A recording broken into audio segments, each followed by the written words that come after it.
Chairshot Reality on WrestleZone.com. Yes, I am back in studio. Thank you, everybody who's said the great things on social media, on Twitter, which are two people, my mom and my dad. But anyway, I'm now being joined. They're on Twitter? But yeah, of course, by the 7th most interesting juice to me. I have orange, cranberry, apple, grape, peach, and then juice. Juice Springsteen here in studio. Juice, how are you? I'm fantastic. I love juice myself. Do you? Yeah, so you love yourself? Gin and juice. Of course I love myself. All right, it's good to know. How can I not like this? I mean, many people don't. Anyway, we're going to talk about what is going on in WWE with the mid-card championships and the main titles. Yeah, as I'm saying, I wouldn't even call it mid-card at this point. We got the U.S. title running things on SmackDown. The Intercontinental title is clearly the top title that's going for on Raw because Braun and Roman are fighting things out for whatever we presume against Brock at Great Balls of Fire. So my question is, as you see right now on SmackDown, Kevin Owens and AJ Styles is the United States Championship feud, and then you have Randy Orton and Jinder Mahal competing for the world. Lesnar taking his time off, obviously, so that elevates the Intercontinental Championship, as we saw on Raw with The Miz and Dean Ambrose, but you also had Seth Rollins and Finn Balor in that triple threat match to determine the #1 contender. My question is, the mid-card hurting the Universal and World Championships right now because of these big names competing for those, quote, mid-card titles? I don't think so at all. I think, if anything, they're elevating the status of them. And to be fair, I think it's a good idea that they get the big names behind them and they get these titles for as long as the other titles aren't the main focus. So whenever they are back into focus, it's almost like a level playing field. Maybe we get where, oh, I'm the United States champion, but I've beaten so-and-so and so, and I want to fight for the WWE title now. Maybe it's like a throwback to whenever that champion would be the #1 contender. Yeah. In certain aspects, so. And I think that's a good idea. I think it's confusing to me because it's confusing, but for months we've seen Jinder Mahal on Raw being just beaten down. The guy looks like he could fight somebody. So you think, why isn't this guy getting an opportunity? Click, you get an opportunity. SmackDown, people are outraged. Whatever, no big deal.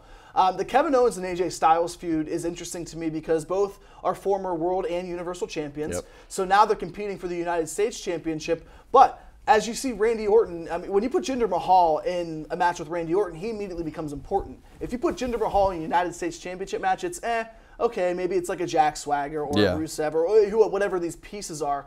I think that's just a placeholder right now. I think so to too. Shinsuke Nakamura, whose SmackDown is being built up as Backlash as his debut in SmackDown. They're putting him in all the promo packages, and I think it's interesting that he's fighting Ziggler right off the bat, but I think the fact that it's a guy that will take his time in the ring, they'll have a good match. They're getting the promo work in with Nakamura, but it's not being on that's not being the main match promoted. Like, there's other things happening, and I think once Nakamura gets out of this, I assume he'll beat Ziggler. Then he'll go for probably the U.S. title, I would say. Yeah. But I don't know if AJ were to win that, I would be against him. I think they're saving that for like a WrestleMania match. I think that would be a bigger match than. So I don't know. It depends on if Orton or Jinder wins. I don't know if Nakamura would face one of those guys. But here's the problem with Shinsuke Nakamura, and I've talked about this ad nauseum, I feel. When Kevin Owens debuted, Kevin Owens faced John Cena immediately. When Finn Balor debuted, Finn Balor faced guys like Seth Rollins and Roman Reigns and became Universal Champion at SummerSlam. Shinsuke Nakamura is just facing a guy who used to be good, who used to be a champion, and now is just kind of who he is. Dolph Ziggler wasn't even on the WrestleMania card. I mean, he was on the pre-show. Obviously. So do you think this hurts Nakamura that he's fighting him? I think it does. I think it hurts Nakamura because what I would have done is I would have never moved Miz over to Raw, and I would have kept him at SmackDown because millions of people saw WrestleMania, and what did they see? They saw The Miz versus John Cena. So when John Cena's gone, there needs to be a guy that fills that spot. Shinsuke Nakamura would benefit more against a guy like The Miz than a guy like Dolph Ziggler, who they're trying extremely hard to make a heel, but people just aren't buying it. I don't know. I kind of agree with that. That would have been a better idea to put him with The Miz, and I thought that's what they were going to do. They did the first week. The first promo, they did that. But I still don't think it's a bad thing that he's going against a guy that, not everybody in the main audience that watches these shows, Raw and SmackDown, are going to know everything about Nakamura in the ring, on promos. So I think it's just, again, it's just like a test. It's just to get him out there, see what happens. And I think he'll pass with flying colors, and then we'll move on to whomever. And I think SmackDown's got a lot of talent there that'll elevate him as well. And I think so, too. I think there's a good opportunity for Shinsuke Nakamura to compete with multiple guys. One guy that I could see them doing potentially for a short feud is Baron Corbin, to bridge it to going into SummerSlam and things bigger and better for Nakamura. Just quickly speaking about Raw, though, you have Brock Lesnar off TV. He'll be competing at Great Balls of Fire, most likely against one or both of Roman Reigns and Braun Strowman. Oh, yeah. That's going to be an interesting dynamic for them. But I also think at the same time, you see the Intercontinental Championship Dean Ambrose and The Miz, we've seen that time and time again. Time and time again. Why do I care about this, and should they have given Finn Balor or Seth Rollins that feud? I don't think so. I like that they went with the Bray Wyatt taking Balor out and Joe taking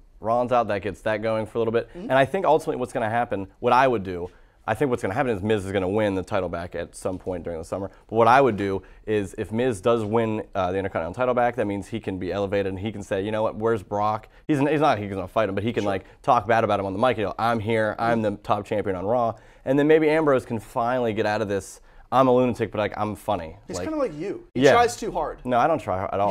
I'm a natural idiot. Do you look at yourself? I'm a natural moron. You're wearing a Marlboro hat, or is it Newport? Newport. I can't remember. Whatever cigarette you smoke. I don't smoke any cigarettes. Why do you have a Newport hat on? Fashion. That's fashion? This is fashion. What the f are you wearing? Oh, go ahead. Continue. Go ahead and say that. We have a believe button. I know Justin can do it in post. Anyway, Chair Shot Reality at WrestleZone.com. Coming up next, Justin Rennell join us to wrap up the weekend here on WrestleZone.com.